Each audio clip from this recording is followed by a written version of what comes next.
Hi, I'm Dr. James C. Wittig. I'm an orthopedic oncologist and sarcoma surgeon in the New York metro area. And today we're going to talk about radiolucent lesions of bone. And these lesions include giant cell tumor or GCT, aneurysmal bone cyst or ABC, unicameral bone cyst or UBC, EG, which is eosinophilic granuloma, and NOF, which is nonossifying fibroma. For more information about musculoskeletal tumors, please visit my website at www.tumorsurgery.org. Giant cell tumor of bone, also called GCT, or also, as per its old name, called osteoclastomas of bone, is a benign aggressive bone tumor. Benign aggressive meaning that it grows and it destroys bone. It does not just sit there and do nothing. So it will grow and destroy bone. It's composed primarily of osteoclast like giant cells in a mostly vascular background of mononuclear to spindled stromal cells. The mononuclear cells coalesce to form the giant cells. So if you look at the nuclei of the mononuclear cells, they look just like the nuclei in actually the giant cells. And that's very important for histological distinction. The clinical features of giant cell tumor bone, they constitute approximately 5% of all biopsied primary bone tumors. Most patients present with pain and swelling, often relieved by decreased activity. It's not relieved by any particular types of pain medicine, such as NSAIDs, as you would see with an osteoid osteoma. And about 10 to 35% of patients present with an actual pathological fracture. This tumor arises in the metaphysis, usually eccentrically in the bone. The patients are usually between the ages of 20 to 40, and the tumor arises in the metaphysis and spreads into the epiphysis. Now, granted, this is a benign tumor, but a very small percentage of patients actually develop metastases in their lungs. And we're not certain if that's because of the surgical procedure itself, or if some of these tumors in retrospect are considered malignant giant cell tumors of bone. Those tumors in the lungs behave very variably. Some of them progress and can kill the patient. Some of them don't progress at all and sit there, and some of them resorb over the course of time. So even though metastases develop, they don't necessarily progress and cause a major problem.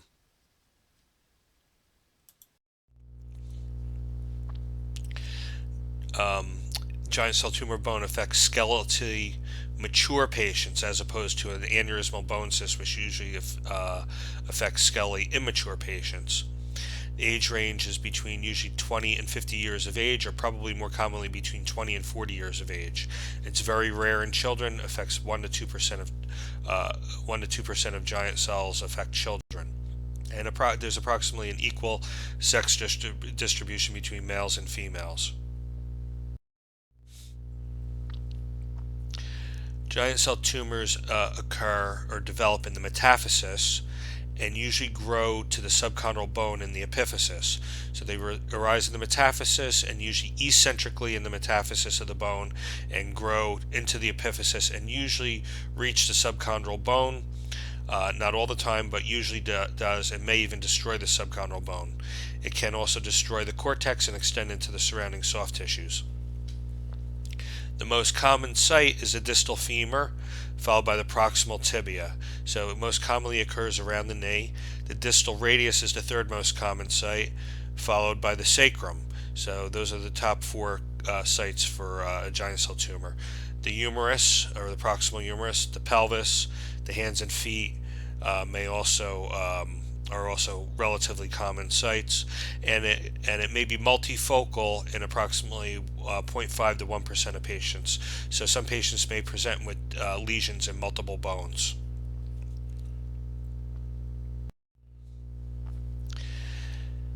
Giant cell tumors are staged according to this staging system: stage 1, stage 2, and stage 3. And these are the Arabic numerals, which are used for staging benign types of tumors. As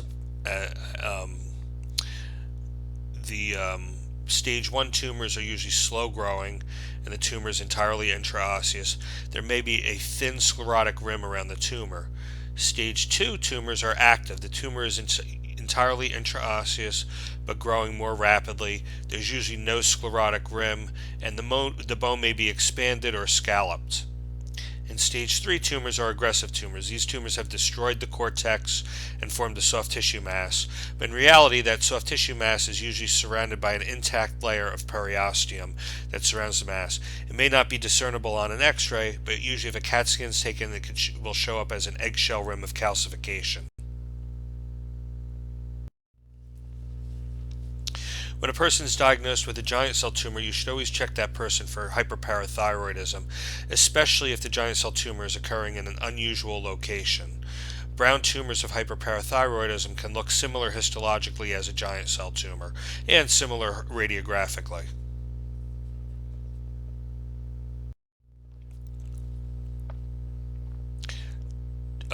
Radiographically, again, a giant cell tumor appears as a solitary, eccentric, geographic lytic lesion arising from the metaphysis and extending into the epiphysis, usually the subchondral bone. Usually there's no margin or a faint margin of sclerosis surrounding the tumor, and there's no matrix mineralization, so there's no calcification or ossification within the lesion. The lesion can be expansile, and like I said, a lesion that extends through the cortex are usually encased by a delicate shell of periosteal new bone, often only detectable on a CAT scan. Internal trabeculations may be present, which represent reactive thickened residual trabeculae of bone, and there's a differential of internal trabeculations. I use the mnemonic D. Chang, named after a previous resident of mine, David Chang. D for desmoplastic fibroma, C for chondromyxofibroma, H for hemangioma, A for aneurysmal bone cyst, N for nonossifying fibroma, and G for giant cell tumor. Unusual periosteal reactions rarely occur, such as a hair on end or a sunburst pattern or an onion skinning pattern. They rarely occur with a giant cell tumor. Giant cell tumors are hot on bone scan. MRI is better than a CAT scan for evaluating the bone and soft tissue extension of the lesion, but there's no specific characteristics on the MRI that can diagnose it as a giant cell tumor or definitively as a giant cell tumor. On T1, they're usually intermediate signal similar to muscle, similar to other tumors, and on T2, they're usually heterogeneous with low to intermediate signal intensity, which usually predominates low to intermediate signal intensity usually is mixed with high signal areas, so it's heterogeneous. And a certain percentage of giant cell tumors may undergo what's called secondary aneurysmal bone cyst changes, where cystic cavities and hemorrhage develop in the giant cell tumor, and it can have a similar appearance as an aneurysmal bone cyst. But you have to remember that the age of the patient. If it's an adult, it's not an aneurysmal bone cyst. It's a secondary ABC coming from some other lesion.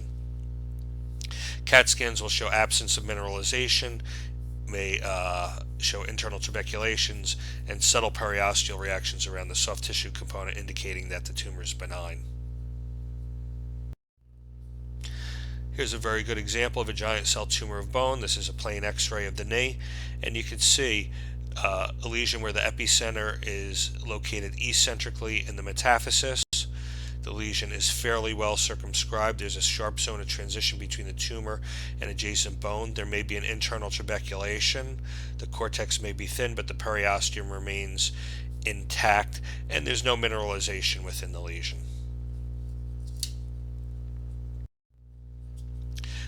This is an MRI of the same giant cell tumor, which confirms the extent of the tumor in the bone, and it's showing that there's no tumor extending beyond the cortex. So this is probably a stage 2 or active giant cell tumor. This is a fluid-sensitive MRI sequence just showing the higher heterogeneous signal intensity in this lesion in the distal femur, almost as though there's cystic areas that have developed where aneurysmal bone cyst changes. Usually aneurysmal bone cyst changes will have fluid levels because there's actually been hemorrhage within it. Again, this is an axial T1 weighted image showing you that there's no extraosseous extension. And this is an MRI T2 weighted image of the T2 weighted fat suppressed axial image of the giant cell tumor of the distal femur.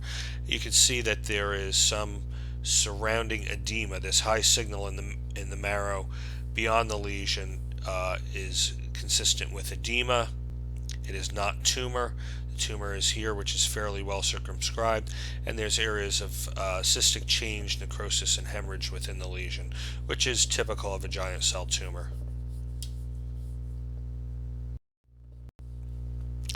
Here's the CAT scan of the giant cell tumor of the distal femur, and again, it's eccentric, located in the metaphysis, extends into the epiphysis. The CAT scan shows the cortex is intact, there's no mineralization within it, and there is an internal trabeculation that was identified.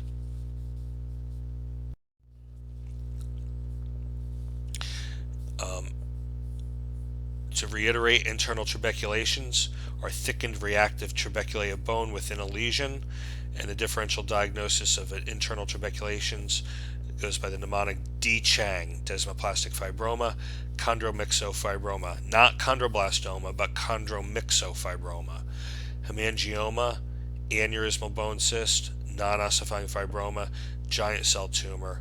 UBC sometimes can be included in this group, however it's not really internal trabeculations, but it can look like it radiographically.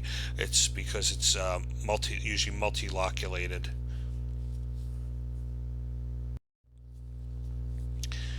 Here's an example of the bone scan, which demonstrates increased uptake in the area of the giant cell tumor, the distal femur. There's no evidence of multicentricity in this patient, so it's important to get a bone scan when you're working up the patient.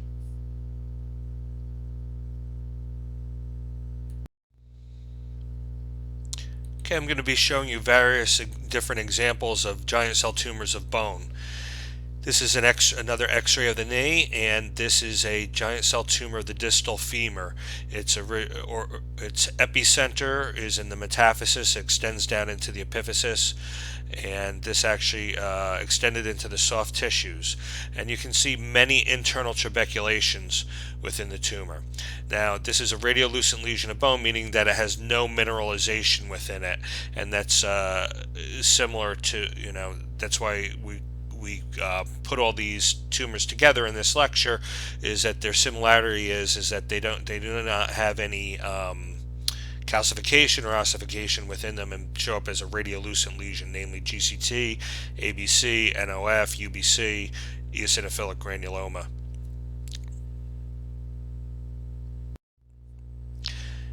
Here's the lateral of the same tumor, where you can see that the posterior cortex is destroyed. The anterior cortex is destroyed and the tumor is expanding the cortex. This means that the tumor has eroded the endosteal surface and has gradually eroded the cortex, but the periosteum has reacted to the tumor to try to contain the tumor, and it gives it this expanded look to the bone. This is an eggshell rim of calcification, or it shows that the periosteum is intact, which is a benign feature, and it has thick internal trabeculations. This is MRI of that same tumor, which shows a sharp zone of transition between the tumor and normal bone. Geographic pattern of bone destruction, however, it's very cystic in nature, which can be typical of giant cell tumors. This is the MRI, which really the sagittal MRI, which really delineates the soft tissue extent of the tumor.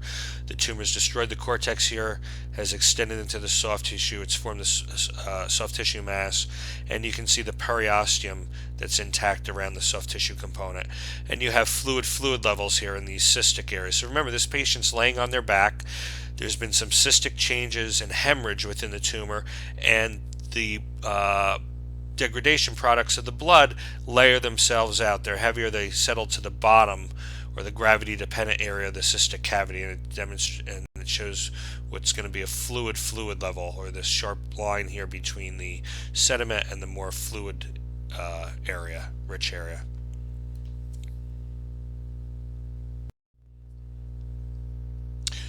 This is the axial MRI of the giant cell tumor of the distal femur, showing you the fluid level, referred to as a secondary aneurysmal bone cyst component.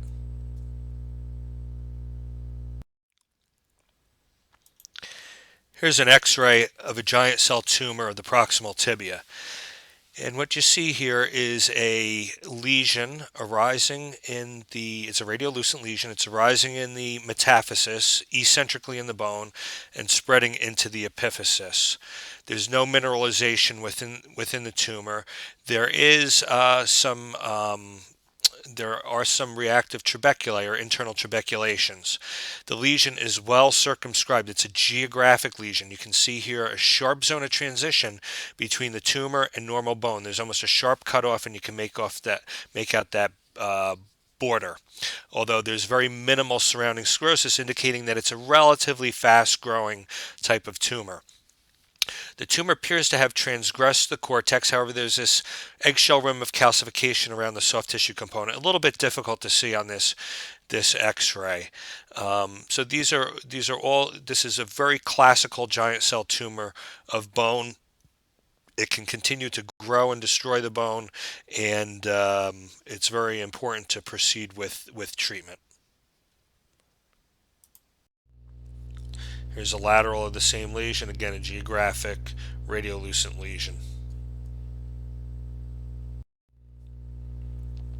Here's a CAT scan. If you weren't able to tell that that's a geographic lesion with a sharp zone of transition, the CAT scan helps you nicely. You can see here a sharp delineation between the tumor and normal bone. There's really minimal sclerosis around it, minimal sclerotic margin. And the tumor here has destroyed and expanded the cortex. However, the periosteum remains intact and shows up as this eggshell rim of calcification in the periosteum. There's no calcification within the actual lesion. The lesion extends into the subchondral plate of bone. This is the sagittal, the CT sagittal of the same lesion, showing you the stage 3 component or the soft tissue component with the eggshell rim of calcification around the perimeter.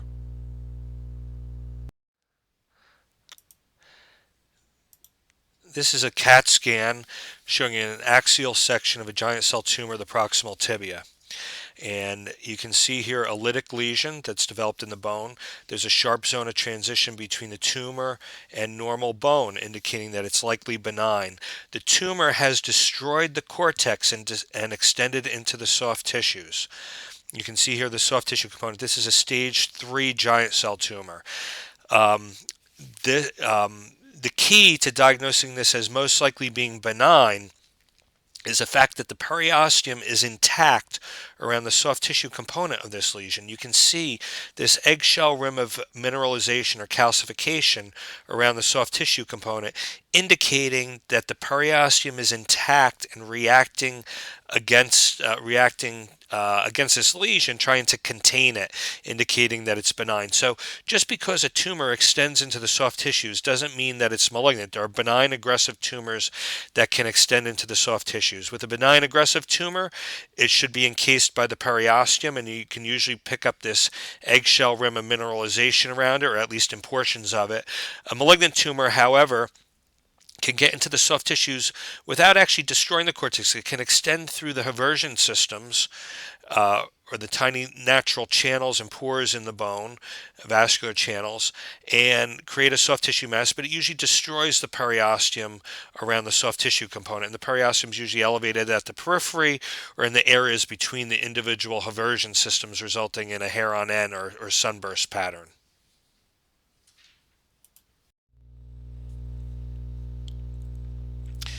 Here's an MRI of the same lesion in the upper part of the tibia, demonstrating fluid levels indicative of a secondary aneurysmal bone cyst component. So you can see how the sediment settles out here, and the fluid layer is going to the top here. So the sediment layer is in the gravity-dependent area, and the more liquid portion of the hemorrhage settles to the top.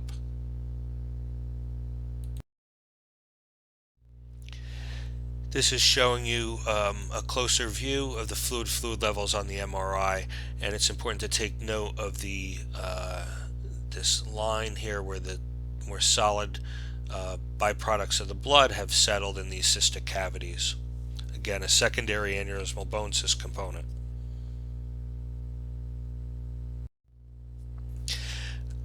The distal radius is the third most common site of origin of a giant cell tumor, and here's an x-ray of a giant cell tumor of the distal radius, stage 3.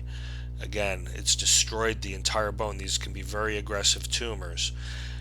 This is an expansile tumor.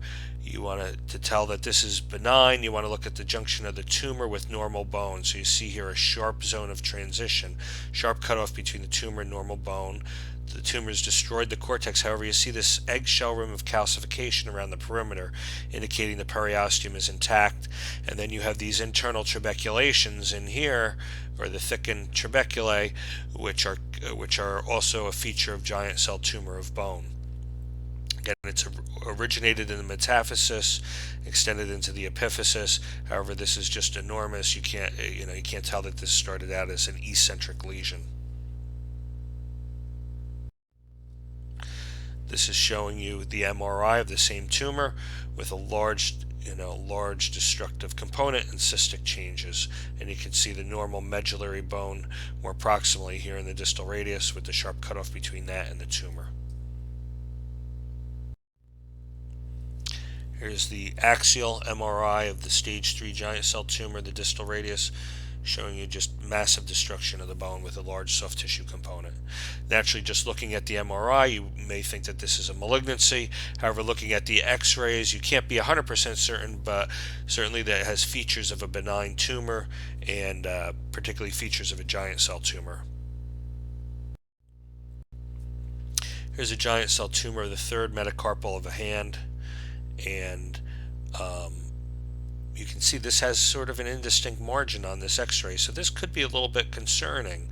It's somewhat of probably a more active to aggressive type of tumor, and it's a radiolucent lesion of bone, but they can occur in the metacarpals and in the digits.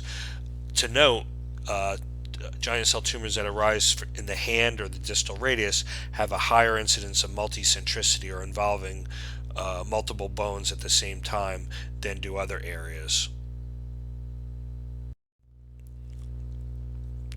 Here's an x-ray of a giant cell tumor of the fibula. Again, a very destructive tumor, but you can see a sharp zone of transition between the tumor and normal bone, the intact periosteum around this soft tissue component, and the internal trabeculations. Very much, and a skeletally mature patient, not immature patient. This is a CAT scan of the same tumor, the proximal fibula, showing you that the periosteum is intact around this soft tissue component, which is consistent with a benign type of tumor.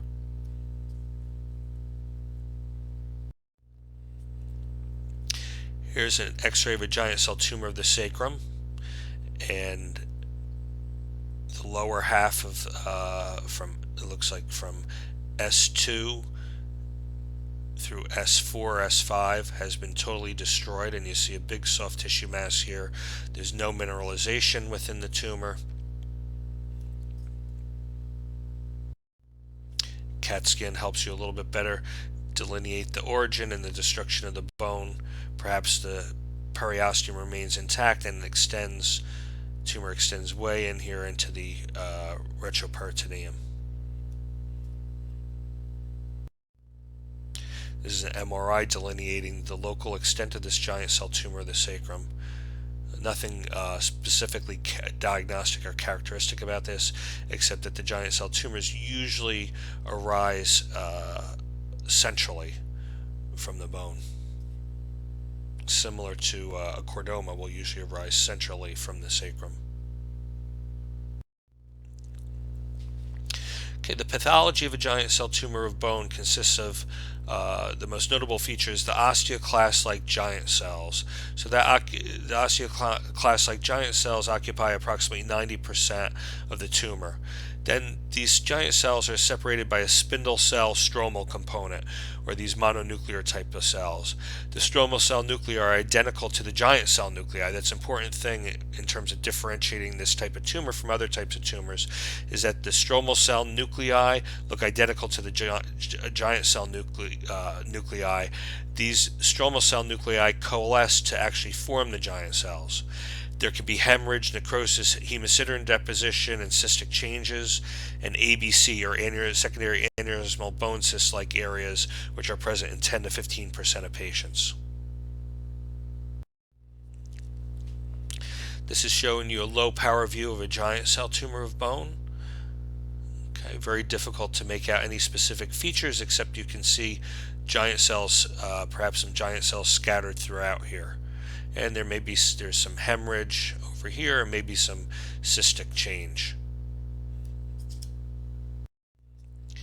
Intermediate power view, where you see multiple multinucleated giant cells and a sea of mononuclear cells.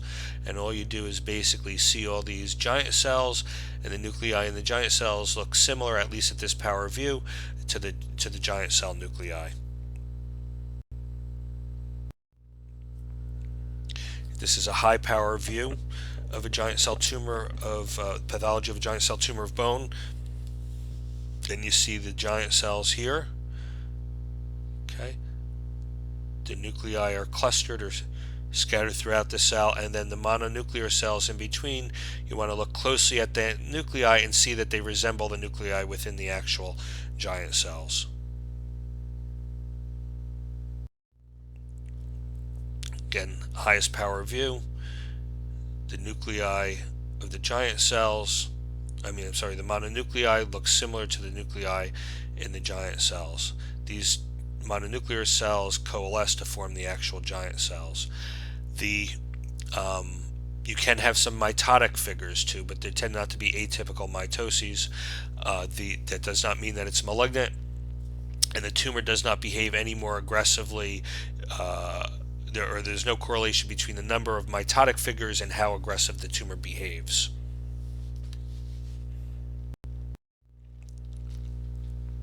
Treatment for a giant cell tumor of bone consists of a curettage resection, and it's often followed by some form of adjuvant therapy, such as liquid nitrogen or phenol. The defect is usually fixed with cement and some form of internal fixation. So remember, giant cell tumors of bone are benign aggressive tumors. They grow and destroy the bone and often the adjacent joint. So they have to be treated, or else the patient can end up with an amputation. So for purposes of the OITE exam, or for the boards, the treatment is an intralesional curettage resection, where the tumor is curetted. You can see the curette here, and then a Midas Rex burr is utilized to shave down the walls of the tumor cavity. So you can see how there's all these nooks and crannies that could harbor tumor cells that can recur. You're still left with some microscopic cells, so liquid nitrogen is often used as an adjuvant to kill the microscopic cells and minimize the recurrence rate. If you just curette these lesions, they come back probably 60 to 90% of the time. If you curette it and use the Midas Rex, or shave down the walls of the tumor cavity, it lowers the local recurrence rate to maybe 20 to 30%. And then if you add an adjuvant on top of that, it reduces it to less than 10, or with the results of liquid nitrogen have shown less than a 5% local recurrence rate. The bone has to be fixed though, and usually it's recommended to place cement as opposed to bone graft to fix the defect, and often the cement is augmented by some form of internal fixation. The cement hardens immediately. It allows you it provides immediate fixation, and it allows you to pick up local recurrences much earlier than you would if you put bone graft in the lesion. You can see here the gross specimen and what it looks like, and there can be some yellow or necrotic areas admixed with these other areas. It can be very bloody.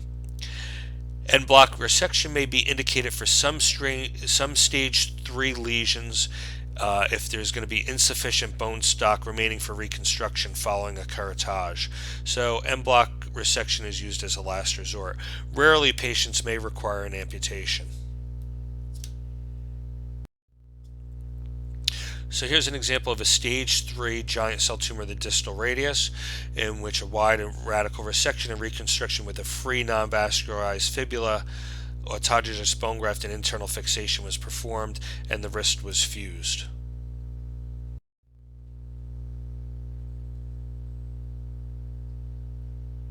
This is showing you the construct.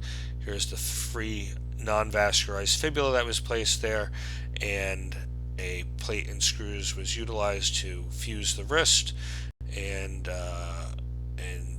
fix it to the more proximal normal bone of the distal of the radius. And again, when you do this, you would want metaphyseal bone of the fibula to the diaphyseal bone of the radius, and the diaphyseal bone of the fibula to the metaphyseal bone of the carpus.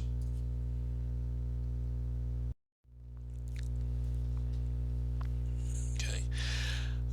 The prognosis for giant cell tumor of bone. Osseous recurrence can be very common. You can pick that up as new bone destruction adjacent or an area of lysis adjacent to the cement. Soft tissue recurrence can also occur, and often when a soft tissue recurrence occurs, it forms a mass that may calcify. The metastatic rate associated with giant cell tumor of bone, even though it's a benign tumor, it can be identified in the lungs. It occurs 3% of the time, and it's controversial if these are truly metastases or retrospectively these are really considered malignant giant cell tumors of bone, which are very rare tumors, or if the giant cell tumors metastasize from the surgical procedure, forcing tumor emboli into the venous system with the curettage or utilizing the mitis rex. Malignant giant cell tumors of bone are extremely rare entities, and they're more common after radiation treatments to giant cells or to giant cell tumors. Giant cell tumors of bone have been shown to undergo malignant change when they are into sarcomas when they are irradiated. So you really want to stay away from irradiating giant cell tumors. The next entity we're going to talk about is aneurysmal bone cyst, or ABC. An aneurysmal bone cyst differs from a giant cell tumor. It occurs primarily in children and adolescents. An aneurysmal bone cyst is a benign aggressive lesion. It's a benign aggressive tumor. It destroys bone and can grow and continue to grow. It consists of cystic blood-filled cavities. It is locally destructive, and the cystic cavities are blood-filled, and the walls contain spindle cells, reactive osteoid, that is reactive osteoid, not osteoid as would be seen with an osteosarcoma, and multinucleated giant cells. So it's not unusual to see multinucleated giant cells scattered throughout the wall. The cells in between these giant cells, however, are spindle cells. They are not mononuclear cells. The nuclei of the spindle cells do not look like the nuclei in the giant cells. 50% of aneurysmal bone cysts arise secondary to a pre-existing lesion, and these are referred to as secondary aneurysmal bone cysts. And the most common tumors that secondary aneurysmal bone cysts arise from include giant cell tumor, chondroblastoma, and osteoblastoma. There's always been a debate as to whether or not an aneurysmal bone cyst is truly a cyst versus a tumor, versus a periosteal to intraosseous AV malformation caused by a trauma. I think most people agree nowadays that it's a neoplasm, and I think that's been shown by various genetic studies on the tumor. But again, it is benign aggressive. It occurs in childhood and adolescence, usually arises eccentrically in the metaphyseal area, and grows in an expansile expansile manner and destroys bone. Aneurysmal bone cysts constitute 2% of all biopsied primary bone tumors. They're half as common as giant cell tumor bone. Usually occurs in patients less than the age of 20. Patients usually present with pain, swelling, pathological fracture. It may be associated with trauma, and it's slightly more common in women than in men, or in girls rather than boys. These are the primary lesions or primary types of tumors that can lead to a secondary aneurysmal bone cyst, namely chondroblastoma, chondromyxofibroma, nonossifying fibroma, giant cell tumor, fibrous dysplasia, UBC, brown tumors of hyperparathyroidism, hemangiomas, and giant cell reparative granulomas. The most common ones are chondroblastoma, giant cell tumor, nonossifying fibroma. Those are the most common that can lead to a secondary aneurysmal bone cyst. ABCs usually arise in the metaphysis of a long bone similar to a giant cell tumor. The distal femur and the proximal tibia are the two most common sites, similar to a giant cell tumor. They can arise in the spine, and when they do, they usually involve the posterior elements and can arise in the thoracic, lumbar, cervical, or sacral portions of the spine. When it arises in the sacrum, it usually arises eccentrically and not centrally. In the spine, 50% of ABCs may affect multiple spinous processes. It can also arise in the hands in 10 to 15% of cases, and the pelvis is also one of the more common sites. Keep in mind that any tumor can probably occur in any location within the body, but they do so more commonly in certain locations depending on the type of tumor. Again, radiologically, an ABC is a radiolucent lesion. There's no mineralization within it. It's eccentric. It can be eccentric. It can be paraosteal, or it can occur centrally.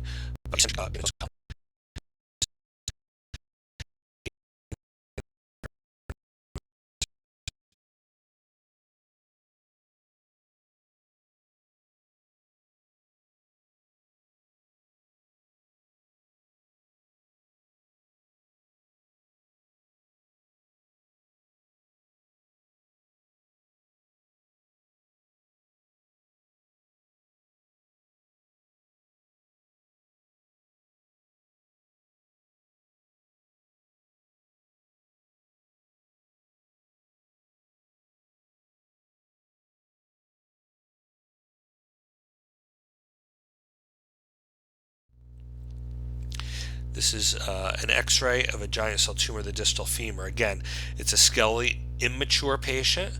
It's an eccentric lesion that's well circumscribed, at least along the medullary border where it meets normal bone, and there's some destruction of the cortex and extension into the soft tissue. If you can't see the extension into the soft tissue, a CAT scan may help you. This is an example of that same tumor on a CAT scan, and you can see where the cortex is destroyed and it's extended into the soft tissue. The periosteum, however, encases the soft tissue component. You can see this mineralized periosteum, indicating that this is a benign neoplasm and not malignant. Here's an MRI showing you the lesion, the expansile remodeling of the bone, and extensive surrounding edema. All this high signal in the bone is swelling in the bone that's reacting against the tumor. Here's a axial T2 weighted MRI showing you fluid levels consistent with an aneurysmal bone cyst. You can see here where the tumor is well circumscribed, destroys the cortex, there's surrounding edema. Don't mistake this high signal for tumor. This is edema, reactive edema. It's very irritating, and there's been bleeding and hemorrhage. The products of the hemorrhage layer out in the gravity dependent areas. Remember, this patient's laying down when they're getting the MRI, and you create these fluid levels. Very important feature for you to remember. Here's an aneurysmal bone cyst of the proximal tibia. A little bit of an unusual presentation, but it is a central lesion as opposed to eccentric. There's a sharp zone of transition here between the tumor and normal bone, down in here in the diaphysis. There's a solid periosteal reaction around the tumor. It's not interrupted. There may be some internal trabeculations in here, but there's no mineralization. It's radiolucent. It's a skeletally immature patient. Again, usually these occur between the ages of 10 and 20 years of age.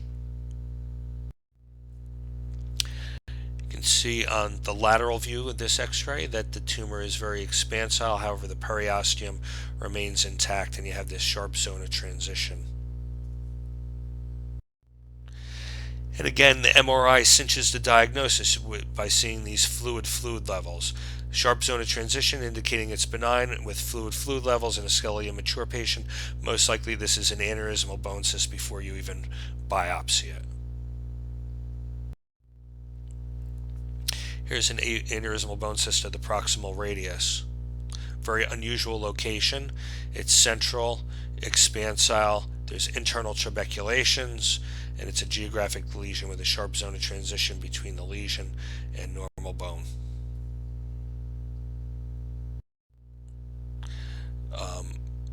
Here's the same tumor which had been observed at an outside institution, and it shows where the progression of the tumor after only a few months, where the tumor destroyed the entire segment of the bone.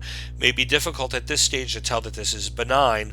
However, you can almost make out an eggshell rim of calcification around the perimeter of this soft tissue component. And again, it's really the MRI that aids you the most in the diagnosis of this being probably an aneurysmal bone cyst, where you see these cystic cavities and fluid levels. This is a very good example of the fluid levels, where the sediment from the blood has settled into the gravity-dependent area of the cystic cavities.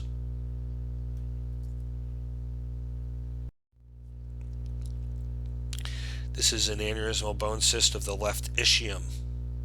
Pelvis is also a relatively common site for an aneurysmal bone cyst. You can see where this portion of the bone, compare this side to this side, the bone is expanded. So this tumor has been growing in the bone and gradually eroding the inside of the cortex, extending outward, but the bone has been reacting against it, laying down new bone, which gives it this expanded contour. And you can see the patient is skeletally immature. Again, a closer look at this lesion, you may see some internal trabeculations within it, and a relatively sharp zone of transition between the tumor and normal bone. The MRI, T2 weighted MRI, again demonstrating to you the fluid levels within the tumor in the ischium. The high signal of the fluid component and the lower signal or intermediate signal of the blood products which have layered out. Here's an aneurysmal bone cyst in the medial end of the clavicle. Again, a very unusual location. A sharp zone of transition between the tumor and the normal bone. It arose in the metaphysis of the clavicle somewhat eccentrically. And the key to diagnosis here is identifying the fluid levels on an MRI, as well as ultimately biopsying it or removing it. Just another x-ray view of the clavicle showing a sharp zone of transition, indicating this is probably a benign tumor. Here's a CAT scan showing you the expansile nature of the tumor. However, along this deep aspect, you can see where the periosteum remains intact. There's this eggshell rim of periosteum surrounding the tumor. Again, higher power view, you can maybe make out some cystic cavities. There's no mineralization in aneurysmal bone cysts. Here's an MRI where you can see the fluid levels. This is not a great example, but you can make out the fluid levels here, indicating this is likely an aneurysmal bone cyst. Pathologically, aneurysmal bone cysts grossly look like a blood-filled sponge. There's cavernous blood-filled spaces lined by fibrous walls. The walls contain spindle cells or fibroblasts like cells and fibrous tissue admixed with reactive giant cells. The nuclei of the spindle cells do not look like the nuclei in the giant cells. And you may see reactive osteoid in the walls. Okay, you can tell it's reactive osteoid because the osteoblasts will be lined up nicely along the surface of the bone or the immature bone, and may even be embedded in the bone. This is not abnormal osteoid production such as seen in the lace-like osteoid associated with osteosarcomas.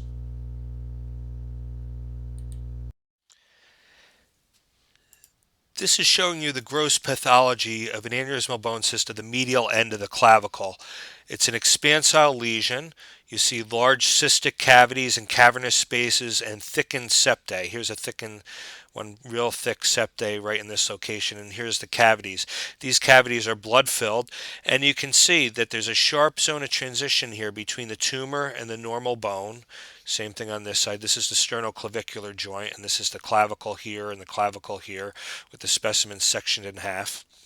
You can see the cystic cavities here. You can see how the tumor has grown and it's destroyed the cortex, but the periosteum remains intact around the soft tissue component of this tumor. Sharp zone of transition between the tumor and normal bone, and you have these large cystic cavities that's filled with blood with these thickened septae in the middle. Different than a unicameral bone cyst where there's just this thin fibroconnective membrane around the periphery and usually no bleeding into the center of it unless there's been a trauma and a fracture. This is the microscopic pathology of an aneurysmal bone cyst. This is an intermediate power view. And the thing you want to notice is this large blood-filled cystic cavity. And then this is the wall or the septae next to it. And you see this fibrous tissue within the wall, and then scattered giant cells, which is typical of an aneurysmal bone cyst. You don't see on this section the reactive bone formation. Higher power view so that you can see the actual giant cells, multinucleated giant cells, which are considered reactive in nature and not actually neoplastic in nature. And you can see the fibrous bundles with the spindle type cells scattered in between the giant cells. Another section taken where you can see the reactive osteoid production in the wall of the cavity. Okay, you can see how the osteoblasts and some osteoclasts are lined up along the perimeter of this bone, and some of them are entrapped within the bone. They look like normal appearing osteoblasts. This is showing you a high power view of the wall of the aneurysmal bone cyst. You can see the reactive giant cells and then the tissue in between, which are more spindle type cells admixed with the stroma, which is the fibrous tissue. And the nuclei in here do not look like the nuclei within the giant cells. Okay, whereas in the aneurysmal bone cyst, the stromal cells nuclei look just identical to the nuclei within the actual giant cells.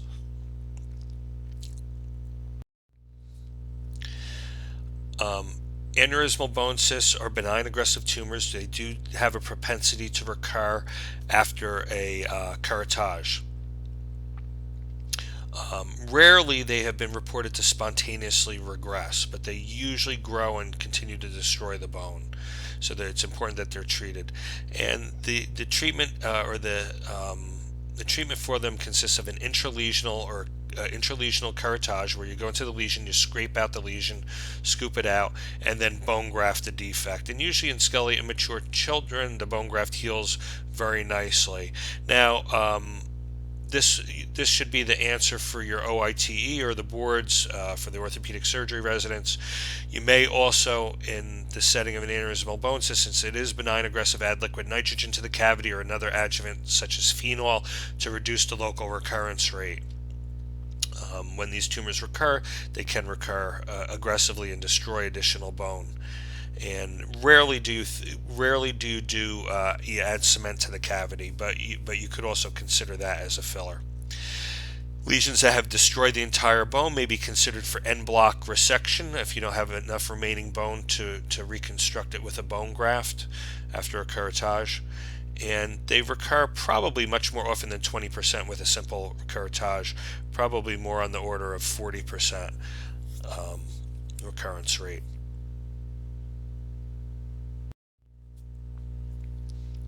Unicameral bone cysts, or UBCs, also called simple bone cysts. These are not considered tumors. They're not considered neoplastic. They're a fluid-containing lesion lined by thin fibroconnective tissue membrane. They usually rise central in the metaphysis of a long bone adjacent to the physis. They represent 3% of all biopsied primary bone tumors. They usually affect young patients less than 20 years of age. Males are affected more than females. 50% of patients may present with a pathological fracture.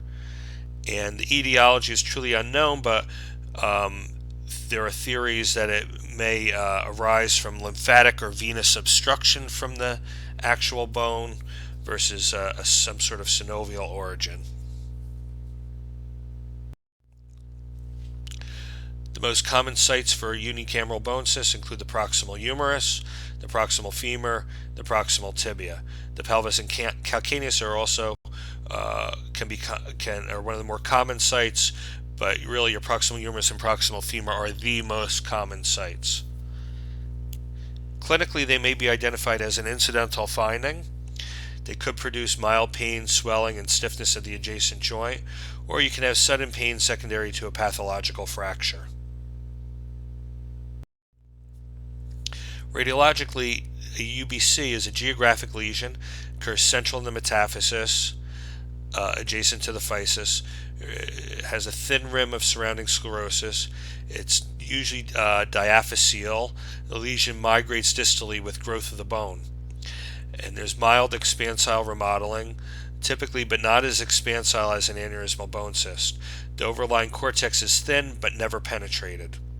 It can be multilocular or look like there's internal trabeculations or trabeculated inside due to bone ridges on the inner wall of the cyst.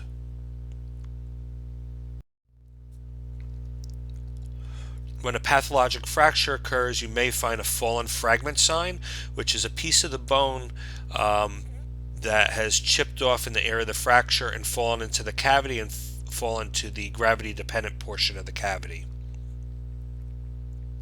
There can be calcified granules, reactive osteoid, and new bone formation. CT and MRI may show simple fluid in non-complicated cases. However, when there's complicated cases where a pathological fracture has occurred, the CT and MR may show soft tissue with an unusual thick membrane, or fluid levels or gas fluid levels, which are all possible, and that can confuse the diagnosis with an aneurysmal bone cyst. Here's an example of a UBC of the proximal femur. Generally speaking, a central lesion, geographic, sharp demarcation between the lesion and the bone, thin rim of sclerosis, mildly expansile, no mineralization, scaly immature or just starting to close the growth plates. Here's the MRI showing this is a T1 weighted MRI showing you that the lesion is intermediate signal intensity. The T2 weighted image showing that it's high signal intensity. It does have some surrounding edema. Perhaps there's been a microscopic or microfracture in the thin area of the cortex. This is a CAT scan of a UBC of the proximal femur. The lesion's well circumscribed. Thin rim of sclerosis. There's no mineralization within it. There will be fluid attenuation within the lesion on the CAT scan, measured in the Hounsfield units. There's a coronal reconstructed image of the CAT scan, again sharply demarcated, and no mineralization within it, and fluid signal intensity or fluid intensity within the lesion on the CAT scan. There's another X-ray, a more typical UBC of the proximal femur in a scaly immature patient. central lesion, extends into the neck and into the subtrochanteric area. There's been a pathological fracture here. It looks like there's internal trabeculations, or it's trabeculated or multiloculated. It's an example of a UBC of the proximal humerus. Again, a very well circumscribed lesion. The bone is mildly expansile. There's no mineralization. Here's an x-ray of a humerus with a unicameral bone cyst, and you can see it's well circumscribed. The bone is mildly expansile. It's central. There's been a pathological fracture, and here's a fallen fragment sign where a piece of the cortex has chipped off, fallen into the cavity, and fallen into the gravity-dependent area. Again, a radiolucent lesion. There's no mineralization within it, and there may be trabeculations within it, which are really indicates the multiloculated nature. There's a UBC of the pelvis, multiloculated, well circumscribed lesion. Skeletally immature patient. Closer view of that UBC of the pelvis, multiloculated, thin cortex, and skeletally immature patient. There's no mineralization. It is a radiolucent lesion.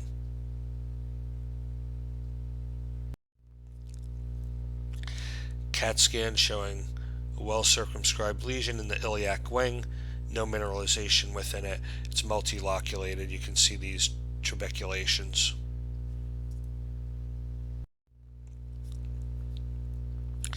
MRI shows intermediate signal on T1, and it should be very high signal on T2.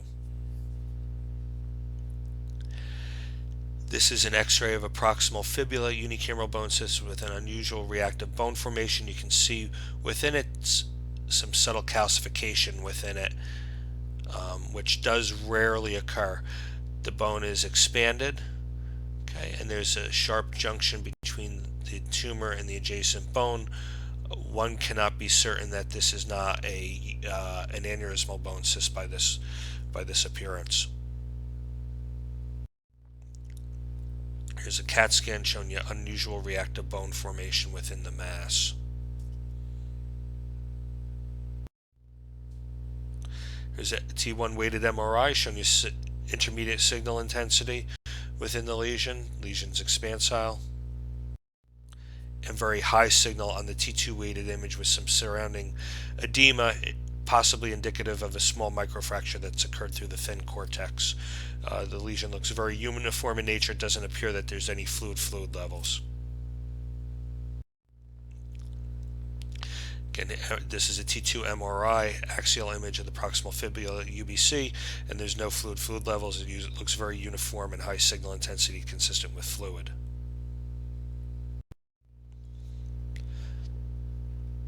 The bone scan of a unicameral bone cyst should show no uptake or very minimal uptake, perhaps some uptake at the periphery or if there's been a fracture in the bone, but usually does not show any uptake within the actual lesion. This is a unicameral bone cyst of the calcaneus, a relatively common location, very well circumscribed, have these trabeculations multiloculated. Another UBC of the calcaneus. MRI of the UBC of the calcaneus. Very uniform appearance. And on T2, very high signal. The high signal is indicative of fluid, and it's very uniform appearance.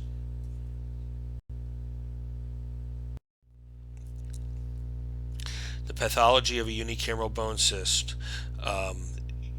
Unicameral bone cysts are filled with clear, straw-colored fluid. It's either serous or serosanguinous type fluid. There's a thin, very thin, not chunky or not thick like an ABC, but a thin fibroconnective tissue lining that's usually about 1 millimeter in thickness. Thicker walls may contain small arteries and veins. There may be new bone formation even without a fracture, but still relatively rare, and it may contain spherical calcified structures and loose fibrous stroma called calcospheroids.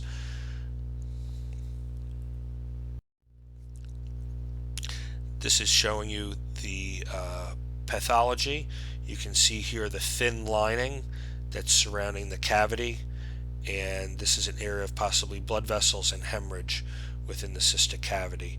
Very thin, scant lining, no giant cells, no thick fibrous lining like an aneurysmal bone cyst.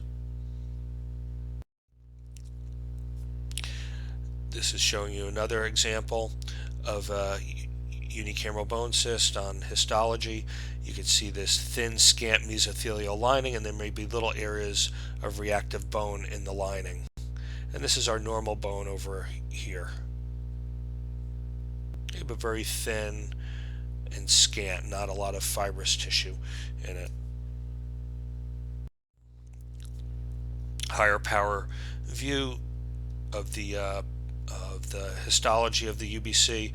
You can see here's normal cortical bone arranged in haversian systems around haversian canals, and then there's these vascular spaces with a thin lining along the bone. So thin fibroconnective tissue lining. There's very little fibrous tissue here.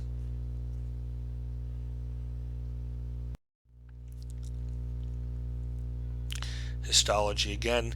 Here's reactive bone and osteoid, and here's your thin, scant lining. Okay, so sometimes there is some reactive osteoid production, but look at these very thin cells. It's hypocellular and very scant lining.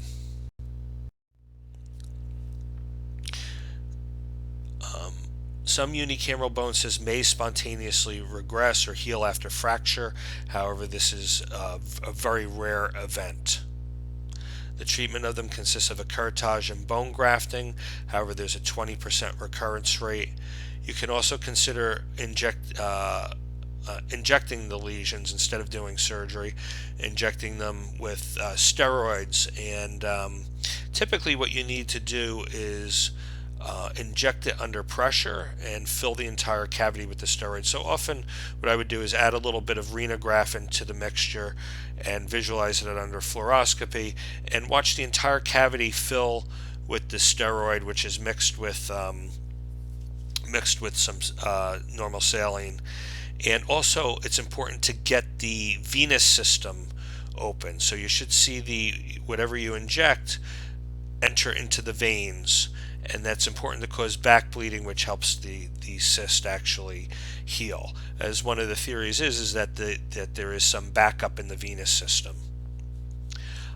It's extremely rare to ever get a secondary sarcoma from a unicameral bone cyst. I've never seen it, and I've never heard anybody talk about it, but I'm sure that there's one or two reports out there about secondary sarcoma formation. If they are asymptomatic and the bone looks relatively strong, then perhaps you may just want to observe it, particularly if it's an incidental finding.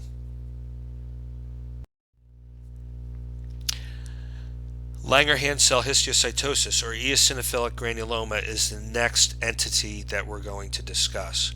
This also falls into the category of small round blue cell tumors, but eosinophilic granulomas produce a lytic radiolucent lesion in bone, and that's why we're discussing them in this lecture. There's a spectrum of diseases of Langerhans cell histiocytosis. The localized form is called eosinophilic granuloma, and it accounts for 70% of cases, meaning that it involves just the bone, and it usually only involves a single bone. It's the least aggressive form. It usually occurs between the ages of 5 and 15 years of age. 95% of the patients are Caucasian. Patients usually present with pain, tenderness. They may have a mass, and they may have systemic symptoms mimicking an infection, such as a fever or a high white blood cell count. 10% of patients with eosinophilic granuloma go on to develop multifocal disease, meaning that it will go on to involve other bones in the body and not just one isolated area. Hahn-Schuler-Christian disease is a form of Langerhans cell histiocytosis, And patients present with a triad: destructive skeletal lesions, exophthalmos, and diabetes insipidus. 10% of patients with unifocal EG develop multifocal and extraskeletal disease, and usually these patients are less than 5 years of age. They present with hepatosplenomegaly, adenopathy, anemia, fever, and neurological complaints. It's fatal in 15% of patients, and any bone can be involved, but 90% of patients have skull involvement. Letter C disease is another form of Langerhans cell histiocytosis. It develops in the first year of life. It presents as disseminated disease and small bone lesions, and it's fatal in 95% of patients who develop it before the first year of life.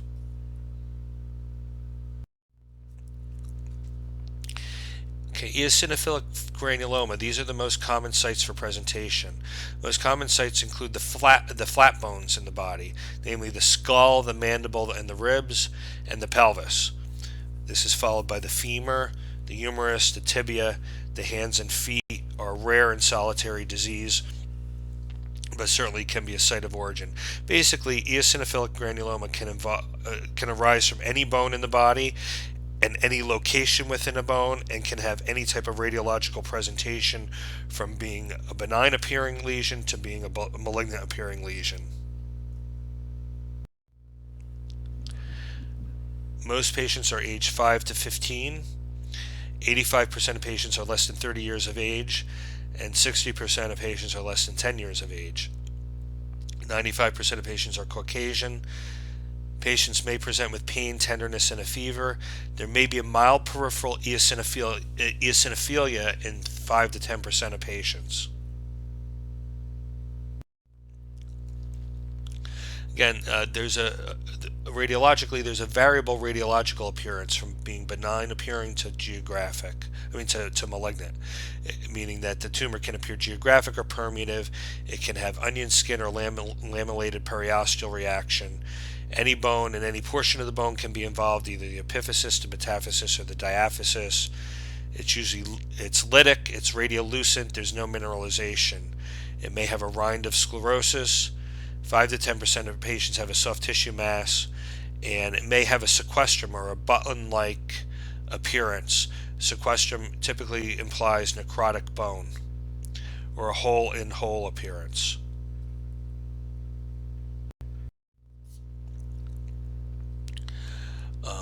Some typical radiological appearances of the skull. Skull can have a beveled edge or a button sequestrum type of appearance. The flat bones can have a hole-in-hole appearance, and the spine can typically present as a vertebra plana, or where the entire vertebral body is flattened and evenly flattened, not angulated, but evenly flattened from anterior to the posterior aspect of the vertebral body. This is showing you punched out lesion in the skull. Okay. Radiolucent defect. Here's an X-ray showing you vertebra plana, and you can see how this vertebral body is evenly flattened from front to back. It's not angulated like a compression fracture. This is pathognomonic for eosinophilic granuloma.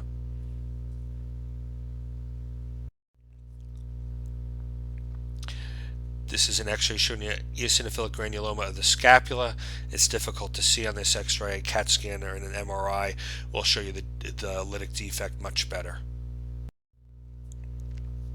Here's a CAT scan of the area, and just shows you a well-circumscribed radiolucent defect, which was biopsied and turned out to be eosinophilic granuloma. Again, involving a flat bone.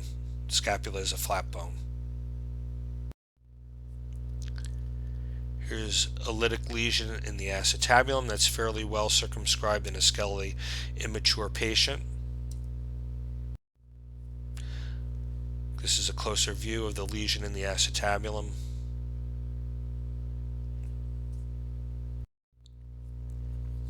And here's a CAT scan showing you a radiolucent lesion in the left pelvis or left acetabulum. Again, this is a flat bone. There's no mineralization within it. It's fairly well circumscribed. The patient's skelly immature. Eosinophilic granuloma should be within your differential diagnosis. MRI showing you soft tissue extension of the lesion in the left acetabulum. So EG can present with a soft tissue mass. Here's an x-ray of a femur of an eosinophilic granuloma. This was very concerning because of the periosteal reaction. This is an onion skin periosteal reaction, which is often associated with malignant tumors. Certainly an infection can look similar, but basically this is a radiolucent lytic lesion in the femur. It's destroyed the cortex, and you have a lamellated periosteal reaction occurring in the diaphysis of the femur. So again, it can occur in any location within any bone in the body and have any radiological appearance. This higher power view showing you the lamellated periosteal reaction and the radiolucent lesion. Here's an x-ray of eosinophilic granuloma of the clavicle, where the eosinophilic granuloma has more of a malignant appearance. It's very permeative in nature. Can't make out the borders of the lesion or where the lesion begins and ends. The lesion looks like it destroys and transgresses the cortex also. Here's an example of an eosinophilic granuloma of the humerus. Again, just a little radiolucent lesion, okay, irregularly shaped, not really well circumscribed, and eating into the cortex. Here's another eosinophilic granuloma, very permeative lesion in the shaft of the femur with an onion skin periosteal reaction. Very worrisome for a malignancy such as a Ewing sarcoma. And here's the bone scan. It shows increased activity on the bone scan, but less activity than would be expected from the x-ray appearance. And EG can even produce a cold appearance. So EG may have a variable appearance on a bone scan, and often does not have super intense uptake, but may have some uptake or even produce a cold defect. On MRI, eosinophilic granuloma will show marrow replacing, intermediate signal on the T1 weighted image, high signal on T2. There may be surrounding edema, particularly if there's a microfracture, and a soft tissue mass is certainly possible. MRI is very useful for delineating the extent of the lesion. Here's showing you an eosinophilic granuloma in the upper part of the femur, again intermediate on T1 and high signal on T2. Not very helpful in diagnosis. Just showing you an MRI where the lesion looks somewhat worrisome because of this surrounding edema. It's intermediate signal on T1 and high signal on T2. Here's the x-ray again of the lytic lesion in the acetabulum. And this is showing you the MRI, showing you the intermediate signal on T1. And the high signal with extraosseous extension on the T2 weighted image.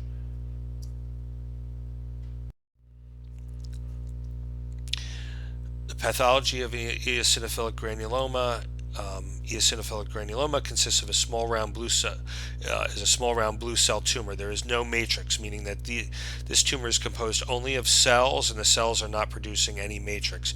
They're not producing fibrous tissue, not producing bone, not producing cartilage, like some of the other tumors we talked about. There may be a variety of cell types because of reactive inflammatory cells. The Langerhans cell, however, is diagnostic. The eosinophils that may be present are not diagnostic. It's the Langerhans cell that's diagnostic, which is a very large cell that has an abundant eosinophilic cytoplasm. It has a bean-shaped nucleus with convoluted nuclear grooves and indentations. So it looks almost like a coffee bean. Eosinophils may predominate but are not diagnostic. Small percentage of eosinophilic granulomas do not have eosinophils. Lymphocytes and plasma cells can predominate and create confusion with osteomyelitis, and these are reactive inflammatory cells to the lesion. This is showing you a low power view of an eosinophilic granuloma on pathology. Again, a small round blue cell tumor. It's all cells, there's no matrix, and there's mixed inflammatory cells. And you can see here some darkly pink staining cells, which may be the eosinophils. And over here you will see the Langerhans cells, which have the coffee bean nucleus and the abundant, thick eosinophilic cytoplasm. This is a higher power view of eosinophilic granuloma, and you can see here that of the pathology of eosinophilic granuloma, you can see here there are some eosinophils here, which are the more deeply eosinophilic cells here, and you can see here these are your Langerhans cells, or these cells with the coffee bean shaped nucleus and the thick pink cytoplasm around them, are the Langerhans cells. And there's a mixed inflammatory cell population in here also. Maybe some lymphocytes over here, these small little blue cells, but it's the Langerhans cells here which are diagnostic. And again, here's these other cells which are more deeply staining, are the scattered eosinophils. And you may occasionally have a reactive giant cell also. This is high power view again of the pathology of an eosinophilic granuloma, and you can see here is a Langerhans cell with the coffee bean shaped nucleus and the thick cytoplasm. Another Langerhans cell here. Good example of a Langerhans cell here. You have to look very closely at these histology slides to make out all the details of these cells, which is important for the diagnosis or for you answering your questions right on your OITE or your board exams. And then here are your eosinophils, very deeply staining red cells, or cells with red cytoplasm. Okay. Again, these convoluted nucleus.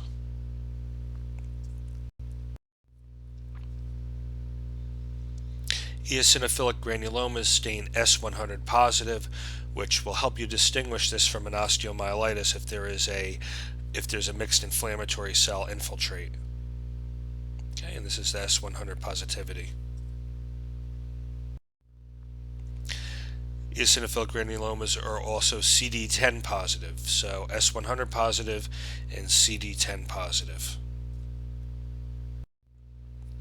And on an electron microscopy, eosinophilic granulomas will demonstrate Burbeck granules, or Burbeck's granules, and they look like tennis rackets. You have this elongated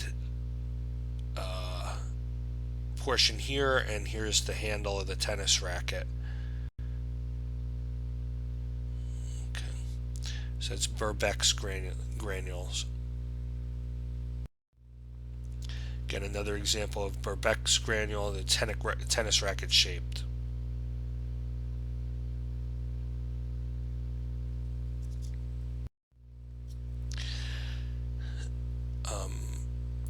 Eosinophilic granulomas are treated if they're worrisome for pathological fracture, or if they cause a pathological fracture, you will curette them and bone graft them, or if they're symptomatic. Spine lesions are usually observed, and so for your OITE or board exam, if you see vertebra plana that's presented to you, the answer for that in terms of treatment is observation with a brace. And these lesions usually spontaneously regress on their own, and actually the vertebral bodies tend to restore themselves. Intralesional prednisone has been used in some cases, and low-dose radiation therapy for inaccessible lesions that may be causing a local problem, such as in the spine with a soft tissue mass, but rarely do you ever give a patient any sort of radiation for it. And the most common treatment is really curettage and bone grafting for those long bone lesions where they're worrisome for fracture, they've actually fractured. Okay. Our last entity is a non-ossifying fibroma, or an NOF. An NOF is an intracortical proliferation of fibrous tissue and histiocytes that extends into the intramedullary canal. It may also be called a fibrous cortical defect, which is a very small form of a non-ossifying fibroma. It's a small lesion up to 1 centimeter in size that involves only the cortex. Jaffe-Campinacci syndrome is a syndrome of multiple non-ossifying fibromas with cafe au lait spots. Often patients with non-ossifying fibromas in the setting of Jaffe-Campinacci syndrome have very enormous non-ossifying fibromas. Non-ossifying fibromas are usually found incidentally on a radiograph. The patient injures himself or has pain for some other reason, and it's found incidentally. Large lesions can cause pain, however, from a pathological fracture or a stress injury from the weakened bone. Stress injuries to the weakened bone can result in little microscopic fractures that can be painful and can often be picked up on an MRI showing you edema around the lesion. Many people believe that non-ossifying fibromas start out as a fibrous cortical defect that enlarges. A non-ossifying fibroma can be a precursor to an ABC, but it's very rare that it occurs. Maybe 1% of non-ossifying fibromas can develop a secondary aneurysmal bone cyst. Most NOFs present in the teen years. Usually patients are less than 25 years of age, and they usually spontaneously regress when the patient reaches their 20s. In other words, it heals in with bone. And when it heals in, it usually heals in from the portion of the non-ossifying fibroma that's furthest from the growth plate, and it heals toward the growth plate. Males are affected twice as commonly as females, and the most common sites are the metadiaphysis of the distal tibia, distal femur, proximal tibia, and the fibula. These represent 90% of the lesions. Radiologically, it's a lytic, geographic, radiolucent lesion. There's no mineralization within it. They arise in the metadiaphysis. They're sharply circumscribed with a very thick rind of sclerosis, indicating that they are indolent. They're not really active or destroying bone. They often have internal trabeculations. They grow intracortically and grow into the medullary canal. They may expand slightly also into the soft tissues, or may have a non-existent overlying cortex or periosteal layer. They heal from the diaphysis into the epiphysis when they do fill in, and usually when the patient's in their 20s. Multiple non-ossifying fibromas, or the non-ossifying fibromas associated with Jaffe-Campinacci syndrome, are usually more expansile and larger than solitary and non-ossifying fibromas, and they can often be confused with multiple giant cell tumors, at least radiologically. Here's an X-ray of a non-ossifying fibroma of the tibia. Notice the lesion is arising from the cortex. It grows into the medullary canal. It has a thick rind of sclerosis around it, very thin outer layer, and there was a pathological fracture that occurred through this lesion. Usually lesions do not result in a pathological fracture unless they're of sufficient size, usually greater than 50% of the width of the bone in the AP and lateral planes. You can also see the internal trabeculations within the lesion. This is the lateral, showing you where the tumor approximates the entire anterior posterior diameter of the bone.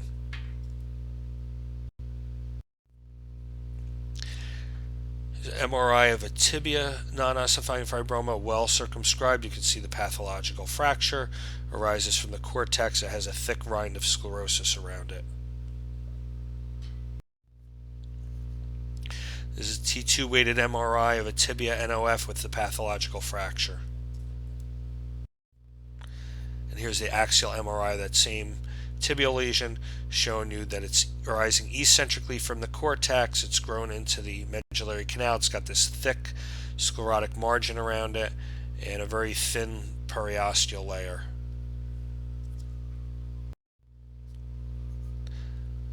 Here's the lesion on the MRI. There's a T2 weighted MRI.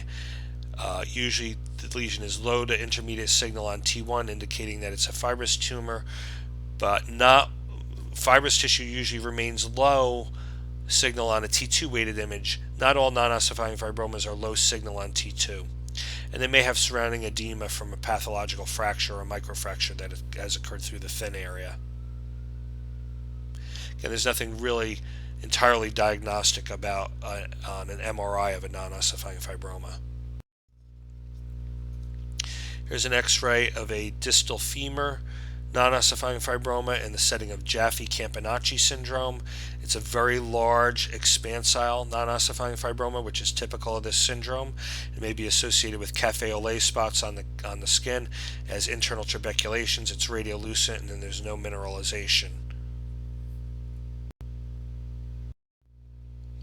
Here's a lateral of the same lesion. Again, approximates the entire anterior posterior diameter. One would be very concerned that a patient can fracture through this area. Here's multiple non-ossifying fibromas with a lesion in the proximal tibia and also in the proximal fibula. Okay, the lesion in the tibia appears to be healed. It looks like it's filled in with bone. It's very well circumscribed. The lesion in the fibula does not appear to have been filled in yet, but they're both arising in the metadiaphysis. They're well circumscribed, and to note, fibular lesions are often more expansile than when non-ossifying fibromas occur in other larger bones. Here's an example of a fibrous cortical defect of the distal radius, just a small little lytic defect in the cortex. And this is that same lesion 3 months later after it was observed, and it grew into a non-ossifying fibroma. So this is probably substantial proof that non-ossifying fibromas originate from fibrous cortical defects. Therefore, if a patient presents to you with a fibrous cortical defect in the office or a non-ossifying fibroma, you should observe it and make sure that it's not growing and getting larger. Get a geographic radiolucent eccentric lesion in the metadiaphysis, well circumscribed with a thick sclerotic rim. This is a bone scan, shows increased uptake in the non-ossifying fibroma of the right distal radius, but the uptake is very mild in nature. Here's the T2 weighted MRI of this non-ossifying fibroma of the distal radius, and the T2 signal is variable. It can be low, intermediate, or high signal. It does not always follow the signal intensity of fibrous tissue, which should be low to intermediate on both T1 and T2.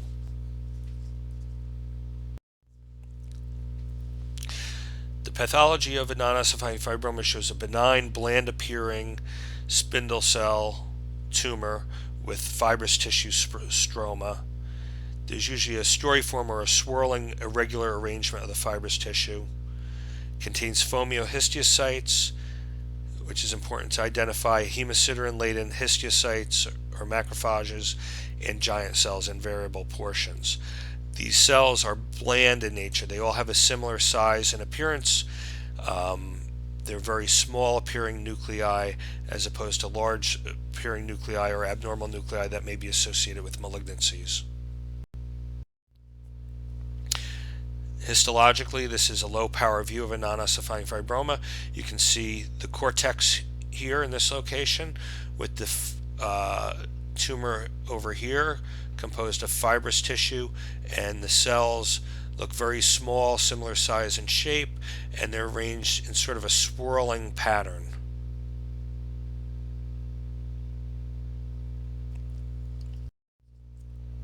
It's a higher power view showing you that the nuclei look all similar size and shape. The cells are producing a fibrous type of tissue, and there's this swirling pattern to it. This is a histology showing you the foamy histiocytes, or the cholesterol-laden macrophages, okay, which are these more clear type cells, particularly over here, and the swirling fibrous tissue with spindle cells. Treatment of non-ossifying fibroma depends on its size and if it's symptomatic. Most of them are observed as they're found incidentally. Symptomatic lesions, lesions that have fractured, or lesions that are greater than 50% of the diameter bone in the AP and lateral plane, particularly if they're symptomatic, are treated with an intralesional curettage and bone grafting. And this is these tumors rarely ever recur. They're benign and indolent. The thick sclerotic margin around them indicates that they're not really growing, that they're indolent and not active. This is different from a giant cell tumor or an aneurysmal bone cyst, which does not have that thick sclerotic margin around it, and they have a higher risk of recurrence than a non-ossifying fibroma, probably less than a 5% risk of recurrence after curetting and bone grafting it.